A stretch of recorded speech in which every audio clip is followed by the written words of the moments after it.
ኩነኔ የለብንም ስንል ምን ማለታችን ነው? እኛ በርሱ ሆነን የእግዚአብሔር ጽድቅ እንሆን ዘንድ ኃጢአት ያላወቀን እርሱን ስለኛ ኃጢአት አደረገ። ኩነኔ የለብንም ስንል የእግዚአብሔር ቁጣ ከሚያስተላልፈው ፍርድ ድነናል። በርሱ በሚያምን አይፈረድበትም። በማያምን ግን በአንዱ በእግዚአብሔር ልጅ ስም ስላላመነ አሁን ተፈርዶበታል። መቼ? አሁን። ሁሉ ነገር ያለቀው አሁን ላይ በመተወሰነው ውሳኔ ነው። አሁን ላይ ኢየሱስን ከተቀበልክ ካመንክ እሱ የእግዚአብሔር ልጅ መሲሁ ነው ብለህ ከተቀበልክ ስለ ኃጢአቴ ሞቶልኛል ስለ ጽድቄ ተነስቷል ብለህ ካመንክ አሁን ፍርድ የለብህም። አሁን ብዙዎቻችን እንደዚህ አይነት መንገድ ውስጥ ነው ያለነው። መንግስተ ሰማያት መግባት እንፈልጋለን፣ ገነት መግባት እንፈልጋለን፣ ግን የተሳፈርናቸው ሚኒባሶች የሲኦል መንገዶች ናቸው። ያ ፍቃድ እናንተን ወደ ሲኦል ማስገባት አይደለም።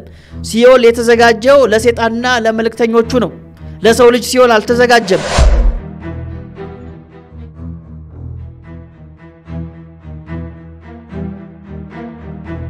ከእግዚአብሔር ከአባታችን ከጌታም ከኢየሱስ ክርስቶስ ጸጋና ሰላም በእያላችሁበት ይብዛላችሁ። ምን ማለት ነው የተሰኘውን መርሃ ግብራችን ነው ጀምረናል። ምን ማለት ነው በተሰኘው መርሃ ግብራችን ላይ መጽሐፍ ቅዱስ ላይ የተጠቀሱ አንዳንድ ጥቅሶች ትርጉማቸው ምን ይመስላል፣ አውዳዊ ፍቻቸው ምን ይመስላል፣ ከጠቅላላው የመጽሐፍ ቅዱስ ሐሳብ ስንረዳው ምን አይነት ትርጉምን ይይዛል ብለን ምን ፈታበት መርሃ ግብራችን ነው። በዛሬው መርሃ ግብራችን ላይ እንግዲህ ሮሜ ምዕራፍ 8 ቁጥር 1 ላይ ያለውን ቃል ምን ማለት ነው ብለን ለመፍታት እንሞክራለን። ቃሉ እንደዚህ ይላል። የሐዋርያው ቅዱስ ጳውሎስ መልእክት ወደ ሮሜ ሰዎች ምዕራፍ 8 ቁጥር 1 ላይ እንግዲህ በክርስቶስ ኢየሱስ ላሉት አሁን ኩነኔ የለባቸውም በማለት ሐዋርያው ጳውሎስ ይናገራል። ኩነኔ የለብንም ስንል ምን ማለታችን ነው? ፍርድ የለብንም ስንል ምን ማለታችን ነው የሚለውን ባጭሩ አድርጌ ለማብራራት ሞክራለሁ። በዚሁ አጋጣሚ እንግዲህ እንደዚህ እንዲፈታላችሁ የምትፈልጉት የመጽሐፍ ቅዱስ ክፍል ካለ ታች በመናስቀምጠው አድራሻ ጥቅሶቹ ልትልኩልን እንችላላችሁ። እኛም በቅድመ ተከተል አድርገን እነዛን ሐሳቦች እንፈታለን ማለት ነው እንደ እግዚአብሔር ፍቃድ። ስለዚህ ዛሬ ላይ የምናየው ሮሜ ምዕራፍ 8 ቁጥር 1 ላይ ያለውን ኩነኔ የለባቸውም ማለት ምን ማለት ነው? ሐዋርያው ጳውሎስ ኩነኔ የለብንም ሲል ምን ማለት ነው? ስለ የትኛው ኩነኔ ነው የሚያወራው የሚለውን ሐሳብ ለማየት እንሞክር። በተለይም ብዙ ጊዜ ስለ መዳን ስናወራ ካልዳኑ ሰዎች ጋር ስንነጋገር እንደ ጭቅጭቅ የሚነሳው ሐሳብ ይሄ ነው። ኢየሱስ ክርስቶስ እኮ ገና አልመጣም፣ ፍርድ ገና አልተከናወነም። ስለዚህ አሁን ላይ ሆናችሁ ድነናል እንዴት ትላላችሁ? ይሄ በእግዚአብሔር ፍርድ ውስጥ ጣልቃ መግባት ነው። ምክንያቱም ኢየሱስ ዳግመኛ የሚመጣው ለመፍረድ ነው።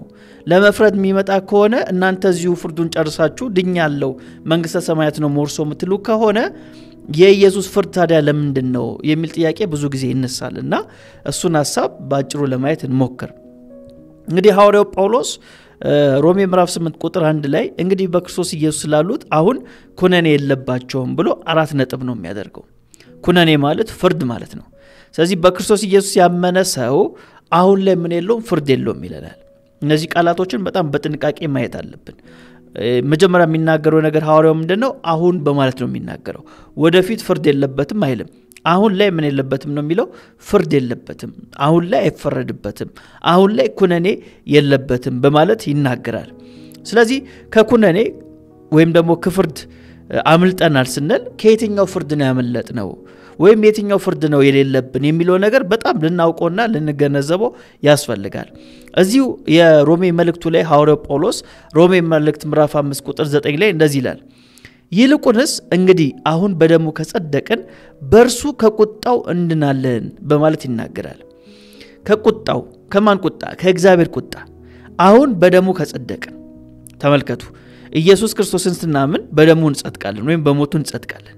በሞቱ ከጸደቅን ከቁጣው እንድናለን በማለት ይናገራል። ከማን ቁጣ? ከእግዚአብሔር ቁጣ። ስለዚህ ኩነኔ ስንል ፍርድ ብዙ ጊዜ ውጤት ነው አይደል? የሚፈረድብን የሆነ ነገር ስለምናደርግ ነው። ስለዚህ ጌታችን ኢየሱስ ክርስቶስ ቤዛ ስለሆነልን ምትክ ስለሆነልን መስቀል ላይ ወጥቶ የኛን ሞት ስለወሰደ ፍርዱ እሱ ላይ ተከናውኖበታል ወይም እሱን እግዚአብሔር ለሞት አሳልፎ ሰጥቶታል። የኛን ሞት ምን ስላደረገ? ስለወሰደ። የኛን ቅጣት ምን ስላደረገ? ስለተቀጣ።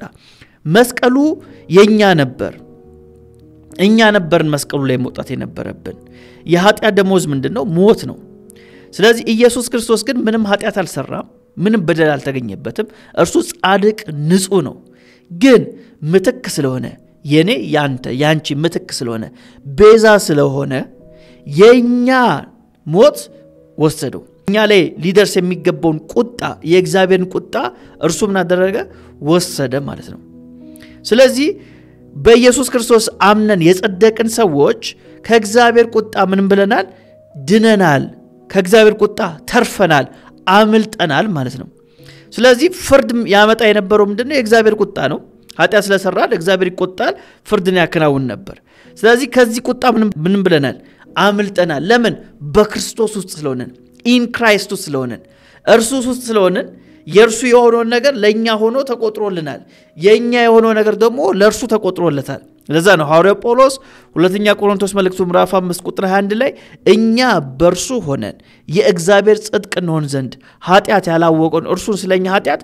አደረገው ይላል ስለዚህ የኛ የነበረው ነገር እርሱ ወሰደ እርሱ ሲወስድ ከኛ ተቀንሶ ማለት ነው ለምሳሌ እኛ ኃጢአተኞች በደለኞች ነበር ስለዚህ እርሱ የኛን ኃጢአት ሲወስድብን እኛን ምን አደረገን ንጹሃን አደረገን ስለዚህ ኃጢአት ነበረብን ኃጢአታችን ተቀነሰ እርሱ ሲወስዱ እርሱስ ምን ነበር ጻድቅ ነበር ስለዚህ የርሱ ጽድቅ ደግሞ ለኛ ተቆጠረ የርሱ ጽድቅ ለኛ ተሰጠን የርሱ ጽድቅ ግን ለኛ ሲሰጠን የርሱ ጽድቅ ተቀንሶ አይደለም የኛ ኃጢአት ተቀንሶ ነው የርሱ ጽድቅ ግን ተቀንሶ አይደለም የርሱን ጽድቅ አካፍሎን ነው ስለዚህ ከእግዚአብሔር ቁጣ ምን እንላለን እንድናለን ድነናል ማለት ነው አያችሁ ስለዚህ ማወቅ ያለብን የመጀመሪያው ነገር የእግዚአብሔር ቁጣ ከሚያስተላልፈው ፍርድ ድነናል ማለታችን ነው አያችሁ ኩነኔ የለብንም ስንል የእግዚአብሔር ቁጣ ከሚያስተላልፈው ፍርድ ድነናል ወይም ያ ፍርድ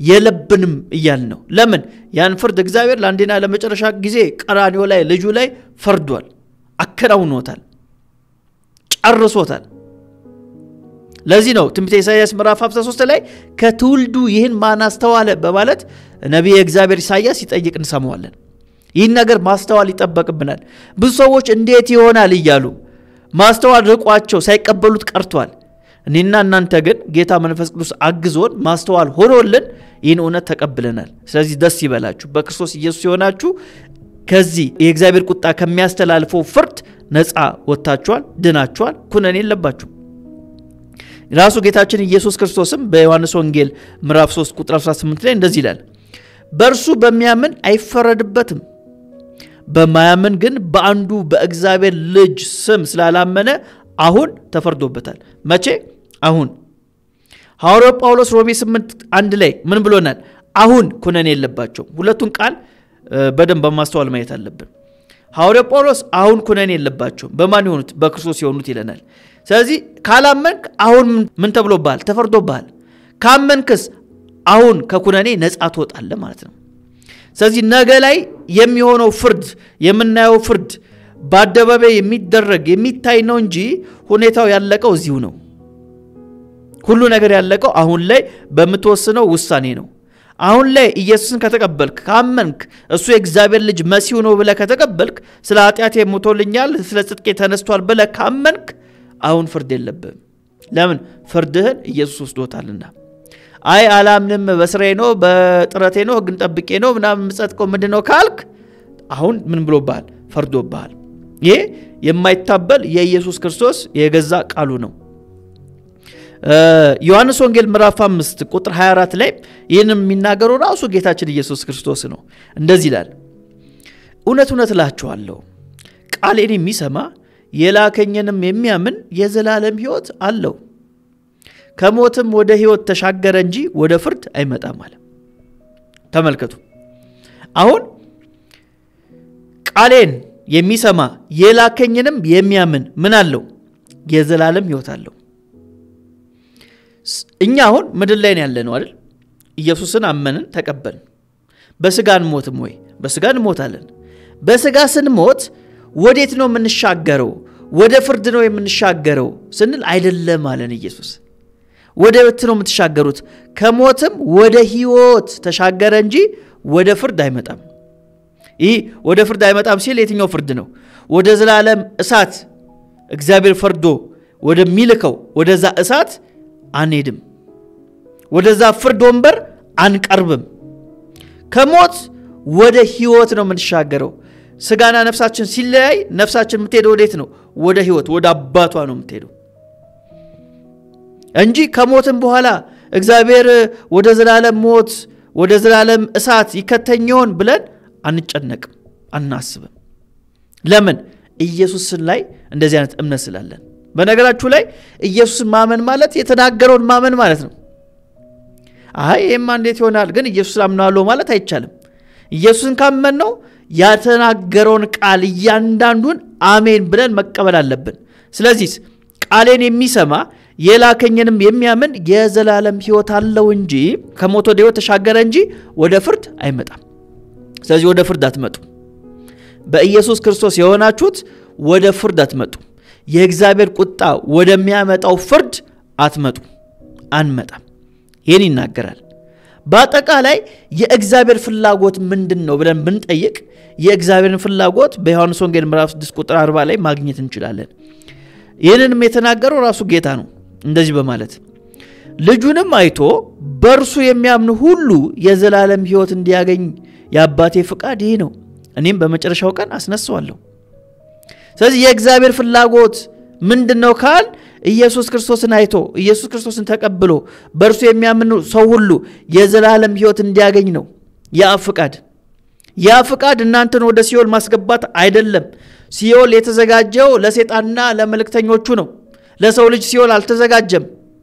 ግን የሰው ልጅ ኢየሱስን አልፈልግም ካለ በራሴ ነው ምንድነው ካለ ይህን ጌታ ከካደ ግን ለሰይጣንና ለመልእክተኞቹ ወደ ተዘጋጀው ወደ ዘላለም እሳት መሄዱ የማይቀር ነው።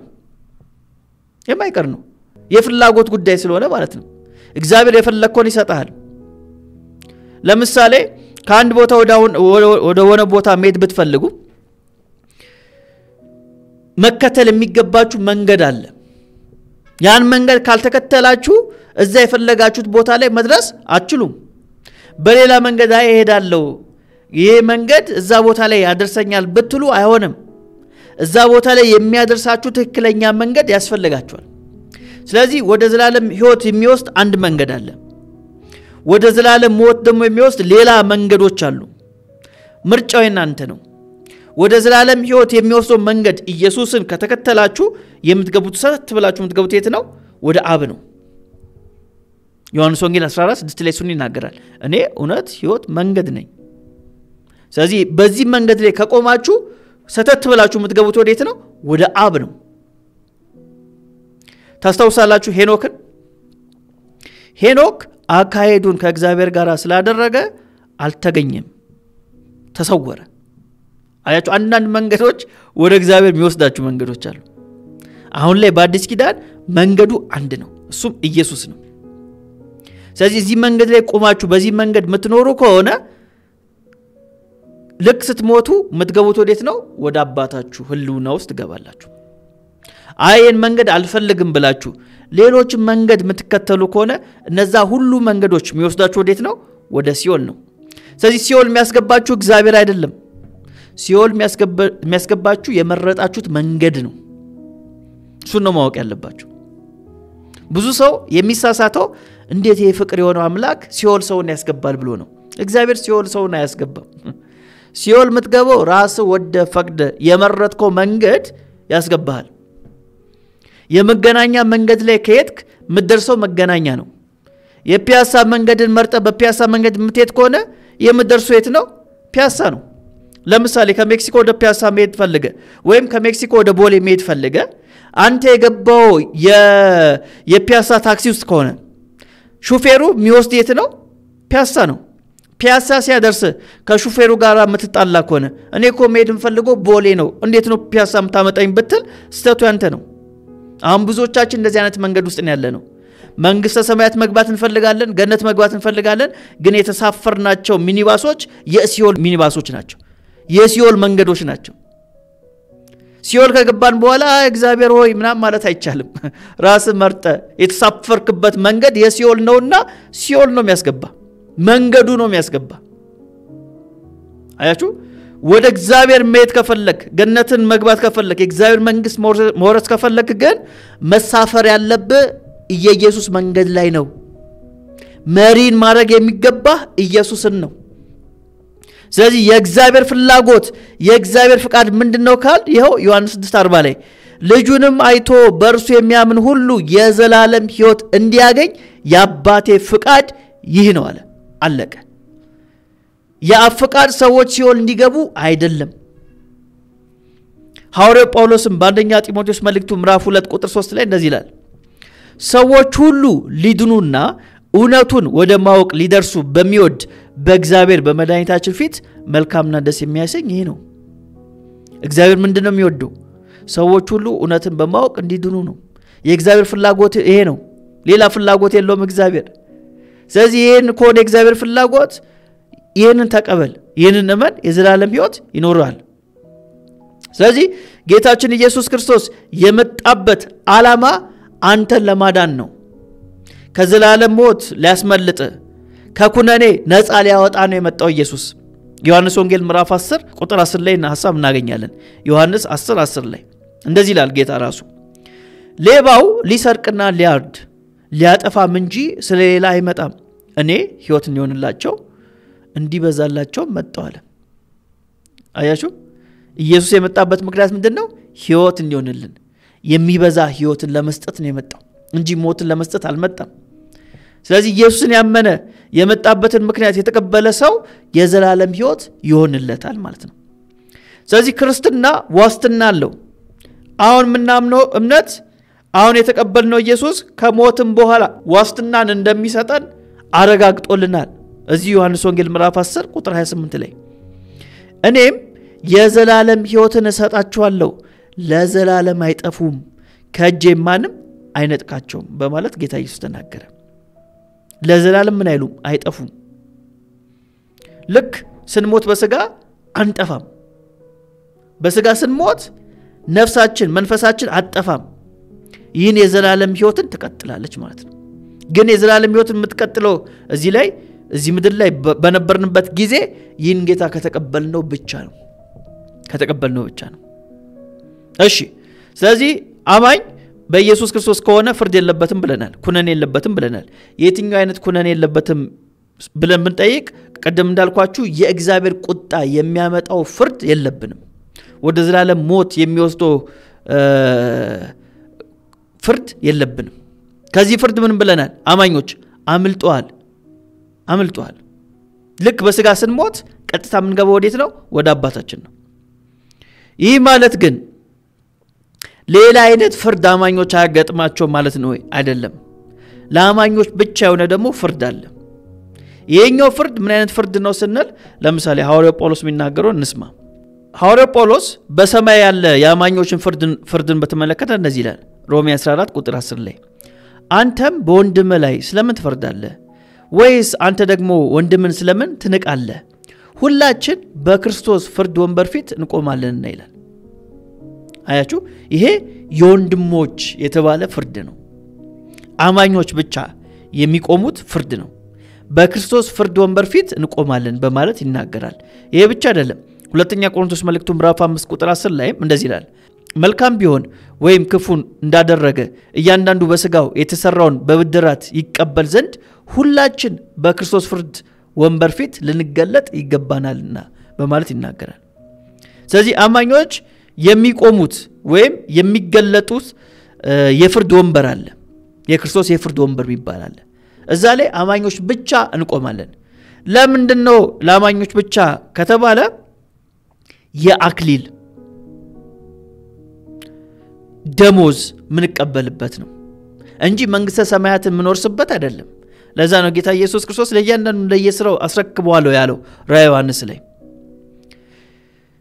የሚሸለመው ሰው ምን አይነት ሰው ነው ከተባለ ኦሬዲ ሩጫውን የጨረሰ ሰው ነው አይደል? ስለዚህ እኛ መንግስተ ሰማያት እንደ ደሞዝ አይደለችም ለአማኞች። ደሞዝ ሰርተም ታመጣው ነገር ነው። መንግስተ ሰማያት ግን ስጦታ ነች። የዘላለም ሕይወት ስጦታ ነው። የዘላለም ሕይወትን ሰርተን ጥረን ለፍተን አናገኘው። ስለዚህ እግዚአብሔር ምን አደረገ? ስጦታ አድርጎ የዘላለም ሕይወትን ሰጠን። የመንግስቱ ዜጋ አደረገን በነፃ። ድነት እንዴት ነው? በነፃ በማመን ነው።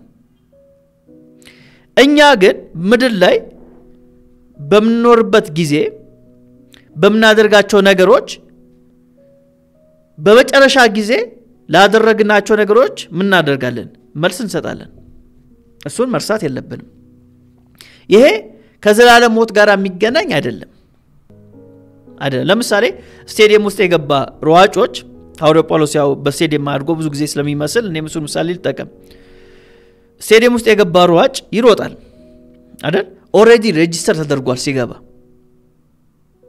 ለምሳሌ እኔ ሂጄ ስቴዲየም ውስጥ ገብቼ ከሯጮቹ ጋር አብሬ ልሩጥ ብል አይፈቀድልኝም ለምን ሬጂስተር አልሆንኩኝም እነዚህ ሰዎች ኦሬዲ ሬጂስተር ሆነዋል ገብቷል ስለዚህ እኛ ኢየሱስ ክርስቶስን በማመን ሬጂስተር ሆነናል መንግስተ ሰማያት ገብተናል የእግዚአብሔር መንግስት ውስጥ ገብተናል ዜጋዎች ሆነናል እነዚህ ሯጮች ከዛ ምን ያደርጋሉ ይሮጣሉ ጊዜያቸውን ደቂቃቸውን በአግባቡ ተጠቅሞ ይሮጣሉ ከዛ ምን አለ ሽልማት አለ አንደኛ ለወጣው ሁለተኛ ወርቅ ነሐስ ዳር እየተባለ ይሸለማሉ ሰርቲፊኬትም አለ ስለዚህ እኛ ማማኞች የሚሰጠን የአክሊል አይነቶች አሉን እንደ ሮጥነው ሩጫ እዚህ ምድር ላይ እንደተታገልነው ትግል እንደተጋደልነው መልካም ገድል ምን አለን ሽልማቶች አሉን ስለዚህ ለያንዳንዱ እንደየስራው አስረክባለሁ ሲል በክርስቶስ የፍርድ ወንበር ፊት እንገለጣለን ሲል ከዚህ አንፃር ነው እንጂ ገና ለገና የዘላለም ሞት ወይ ዘላለም ሕይወት ውስጥ ያስገባኛል ብለን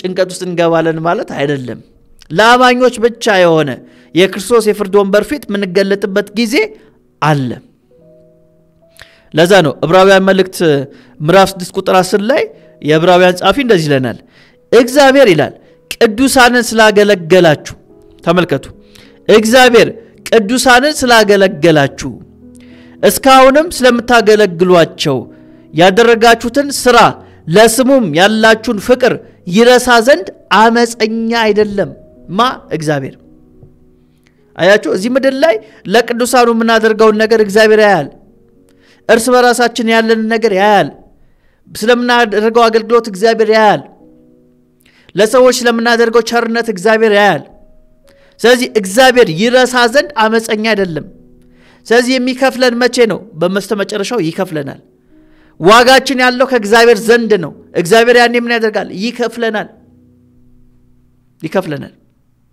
መንግስተ ሰማያት ግን ምንድነች ስጦታ ነች የዘላለም ሕይወት ምንድነው ስጦታ ነው በማመን ብቻ የምናገኘው ነው ያመነ የክርስቶስ ዜጋ የሆነ ግን ምድር ላይ ክርስቶስን በሚመስል ሕይወት ይመላለሳል ያኔም ደግሞ በስተመጨረሻ ጊዜ የክርስቶስ ወንበር ፊት እንቆምንና ሽልማታችንን እንቀበላለን ስለዚህ ሐዋርያው ጳውሎስ እንደተናገረ ማንም በክርስቶስ ኢየሱስ ቢሆን ፍርድ የለበትም ሲል ከእግዚአብሔር ቁጣ ማምለጣችንን ወደ ዘላለም ሞት የሚወስደውን ፍርድ ከዛ ነፃ መውጣታችን የሚገልጥ ንባብ መሆኑን ሁላችንም ልንገነዘብ ያስፈልጋል የዛሬው መርሃ ግብራችንን እዚህ ላይ እንፈጽማለን ያ ፍቅር የወልቸርነት የመንፈስ ቅዱስ ኅብረት ከሁላችን ጋር ይሁን